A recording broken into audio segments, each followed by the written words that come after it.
So the NBA season has come to a wrap, or wrapped up. That's a weird phrase. That's a weird way to say it, but you get the idea. The NBA season's over, and now it's time to talk about awards. Of course, there's the play-in, the playoffs, but I'm gonna talk about awards for this video, and that's what a lot of people are talking about.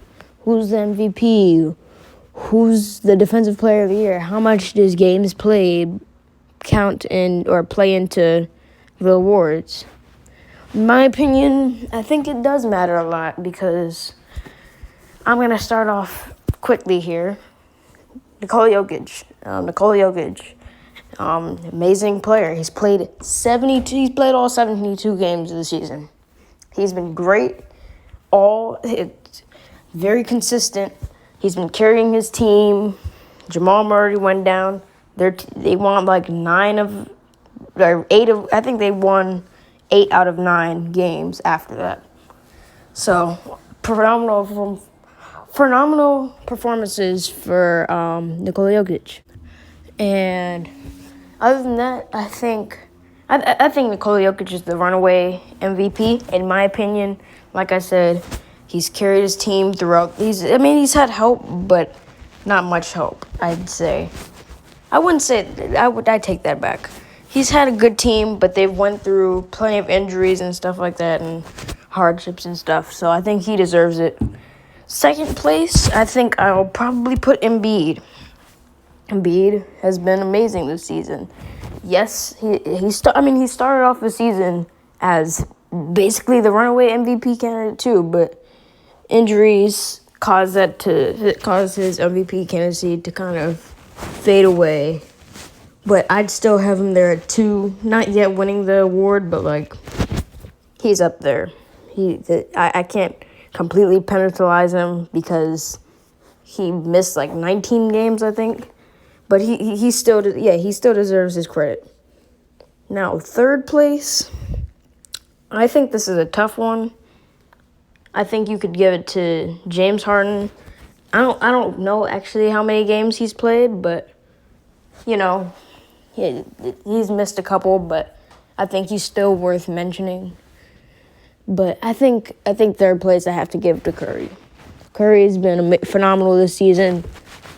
Statistically and technically, he has been the best player this season. And I don't know. He's just been great. He's played a lot of. I don't think he's missed many games. His team isn't the best, but he's leading the league in points. He's just proving more and more why he's such a great player in the league. And, of course, we know he's the best shooter of all time. But it's still just amazing to watch him shoot the 3 as great as he does.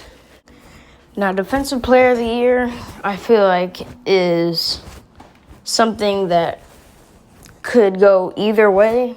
I think it all depends on the voters. And I think it's going to be a close race for Defensive Player of the Year because Rudy Gobert and Ben Simmons, I'm pretty sure it's safe to say, are, of course, the top candidates.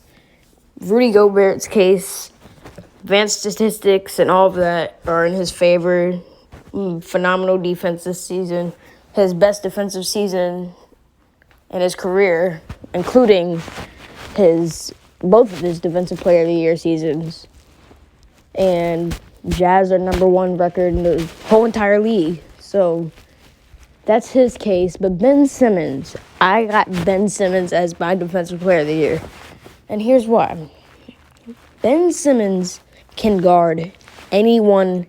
I wouldn't say anyone in the league, but he will guard anyone in the league. And when I say that, I mean it. He will guard. You can put him on the other team's best player, and he will do amazing. Not amazing to the point where he clamps them to the ground, where they can't, they don't score.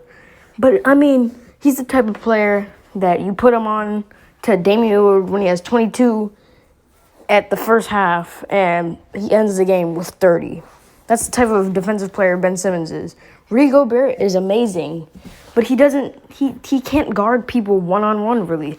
Ben Simmons, who's not even really known for as much of a scorer, dropped 42 on Rudy Gobert. Not to take anything away from Rudy Gobert, but he's more of a team defender. And you see plenty of centers around the league. I think Ben Simmons is a generational talent, and I got to give it to him, man. I think he's the number one defensive player of the year candidate. But Rudy Gobert, of course, is a close second. Now, third place, I think there can be an argument for that. I think I might go Clint Capella. You know, he's had plenty of spectacular blocking or just defensive games in general as a Hawks player this year. He missed his first year last year, just a half a year with the Hawks. So he just jumped right into the Knicks this year, and he's been great for them defensively. Now, for Rookie of the Year, I think this is also another pretty controversial award race. You know, there's going to be the LaMelo group, and there's going to be the Anthony Edwards group. And I personally are part of the LaMelo group. I think LaMelo should win Rookie of the Year. Now, this is not anything to hate on Anthony Edwards in any way, but LaMelo is just different, in my opinion. Anthony Edwards, he can score the ball. He has some great pick-and-roll actions when I watch him play with the Timberwolves. But LaMelo has brought something to this Hornets team that it's never had. And it's excitement to watch. Never, ever before LaMelo was anyone really like, all right, yeah, but I can't wait till this Hornets game tomorrow or even today. No one has ever said that. I'm sorry, but it's just the truth. Unless you're a Hornets fan, you were never really too excited to watch the Hornets. The Hornets have a whole nother type of excitement. And yes, some of that is due to Terry Rozier and Gordon Hayward and Miles Bridges, but it's still elevated because of LaMelo Ball. And Anthony Edwards has also been a great media presence for the Timberwolves, but LaMelo is just something else, man. He can pass the ball. He brings energy to the team. He can still score efficiently. There's so many great things. You can go on and on with LaMelo. So I think he's the Rookie of the Year. Anthony Edwards being second for me, of course. And Tyrese Halliburton, I don't have much to say about him. I'll be honest, I haven't watched many Kings games. But from the few I've watched, he's been good. All-around player. Has a great basketball IQ and feel for the game. And I think he'll be great in his career. But I don't know if he'll be as good as the other two, LaMelo and Anthony Edwards.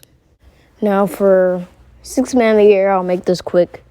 I think it's Jordan Clarkson pretty easily at the start of the year, though. I think it's more of a competition now. Jordan Clarkson at the start of the year ran away with it. Phenomenal performances. Averaging 20 off the bench. Was playing amazing. But Derrick Rose, since he's gotten traded to the Knicks, has been amazing for the Knicks. And when I say that, I mean it. His impact for the Knicks is obvious. It's obvious when you watch them. I mean, just the simple things. He comes in the game, gives you 6 and 4 as soon as he gets in the game. That's just the type of impact Derrick Rose has. He's been playing great for the Knicks, and I think he's second because just Jordan Clarkson had such an amazing start to the year. But I think if Derrick Rose was on the Knicks the whole year, I think he would probably be my number one favorite. But just because of that, I'd have to give it to Jordan Clarkson. For third, I think I want to say Shake Milton, but you could also give it to Joe Ingles. He's also been great. And yeah, that's my Sixth Man of the Year case. Now for MIP, I think this is a pretty easy award to do. We already know who it goes to. It's Bradley Beal. I'm just kidding. Of course, it's Julius Randle, man.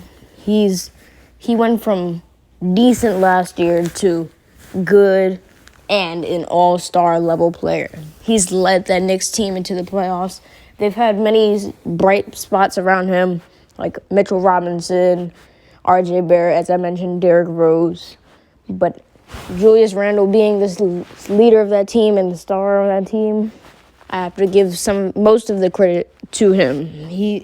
He's definitely been the most improved player this year, and I think it'll be interesting to see what they do with him this season. But yeah, I have to give him credits this year. Second in the race, I'd probably give to Jeremy Grant because, he's went from a role player last year to a 20-point-per-game scorer, almost an all-star this year. And third, I want to say Christian Wood. He hasn't missed a lot of time. I haven't really made a list for this. It's kind of off the top of my head. I'd have to say Christian Wood. There might be someone else, but I'm just going to say Christian Wood because he was phenomenal when he came to the Rockets. So, yeah. And last but not least, Coach of the Year. I think each candidate or each coach has their own reason for being Coach of the Year. So I don't know if I'm actually going to decide on who should be Coach of the Year because I think there's 3 candidates that really deserve it. Number 1 being Tom Thibodeau. He's changed the whole dynamic of the Knicks. He's changed the culture and everything. He's given them a culture. They're now an amazing defensive team all of a sudden with, I'd say, pretty similar players to last year. And I think he deserves a lot of credit for their success this year, being the 4th seed now. So I think he deserves a lot of that credit. And, yeah, I think that's his candidacy. I think he's been amazing coaching the Knicks this year. And, yeah, he's given them a whole new type of vibe. For Quinn Snyder, I think that's my second coach that I'm going to choose. Quinn Snyder has he's gotten Jordan Clarkson to buy into the role of being that amazing 6th man, 20 points per game off the bench. I think I can give him a little bit of credit for helping Donovan Mitchell develop his playmaking and all of that. Joe Winkle's always being he's also, the coach of the best team in the league this year, so of course he gets some credit for that. And yeah, I think that's his candidacy. Last but not least, for Monty Williams. Monty Williams, I still want to give him a bit of credit for that play-in run. I'm pretty sure he's a part of that. And also, this year, their team is so much better this year. Of course, most of that credit goes to Christopher Emmanuel-Paul. But, I think, of course, Monty Williams deserves some of that credit, too, because he's the coach of that team. And he was pretty sure, as I said, a part of the 8-0 run in the bubble. And now they're the first or second. Actually, yeah, now that I think of it, maybe the Jazz aren't. One of the other are the best team in the league. That's all that matters. They're both first and second, whatever it is, which is massive improvements from what both teams had last year. But anyways, those are my candidacies. Maybe if I had to choose one, Tom Thibodeau. That's probably the one I dug in deep the least, or dug in deep with the least, but you get the idea. I like Tom Thibodeau's candidacy just because of the story. But you guys let me know what you guys think in the comments. That is just my personal opinion. And yeah, that's all. See ya.